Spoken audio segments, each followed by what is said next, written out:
আমার রব, আমার রবের তো কোনো আকার নাই, কোনো আকৃতি নাই, কোনো লাহান নাই।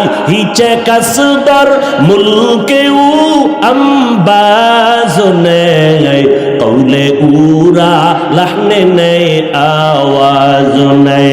হিচে কাসদার মুলকেউ আম্বাজনে কৌলে উরা লাহনে নেই আওয়াজ নেই। আল্লাহর কোনো লাহান নাই, কোনো আওয়াজ নাই, কোনো আকার নাই, কোনো আকৃতি নাই। তো আল্লাহরে কেমনে চিনবা? রবের সাথে মোলাকাত এই জমিনের মধ্যে হবে না। তো রবের জন্য যদি পাগল হও, ওই রবের মোহাব্বতটা যদি অন্তরে ঢুকাইতে চাও, রবের দুনিয়ায় দেখতে পারবা না। তো রবের কিছু নিদর্শন আছে, এগুলো তুমি দেখো আর কলিজারে ঠান্ডা বানাও। রবের নিদর্শন বাইতুল্লাহর ভিতরে চলে যাও, আল্লাহর ঘর।